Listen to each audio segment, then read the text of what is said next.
حضرت علی رضی اللہ تعالیٰ عنہ سے درخواست کی گئی کہ ہم 10 آدمی ہیں اور ایک ہی سوال کے جواب جداگانہ چاہتے ہیں۔ آپ نے فرمایا کہو۔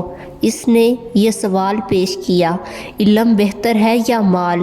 آپ نے جواب دیا، پہلا جواب علم، اس لیے کہ مال کی حفاظت کرنی پڑتی ہے اور علم تیری حفاظت کرتا ہے۔ دوسرا جواب علم، اس لیے کہ مال فرعون و حامان کا ترکہ ہے اور علم انبیاء کی میراث ہے۔ تیسرا جواب علم، اس لیے کہ مال خرچ کرنے سے کم ہوتا ہے اور علم ترقی کرتا ہے۔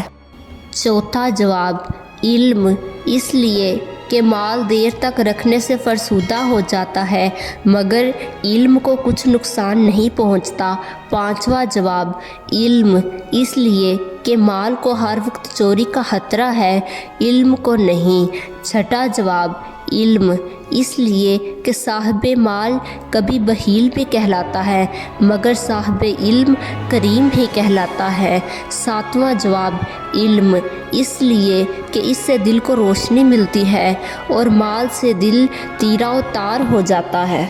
آٹھواں جواب علم، اس لیے کہ کثرت مال سے فرعون وغیرہ نے دعویٰ خدائی کیا مگر کثرت علم سے رسول اللہ صلی اللہ علیہ وآلہ وسلم نے عاجزی اختیار کی۔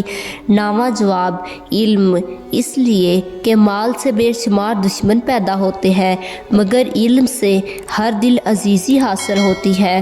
اور 10واں جواب علم، اس لیے کہ یوم قیامت کو مال کا حساب ہوگا مگر علم پر کوئی حساب نہ ہوگا۔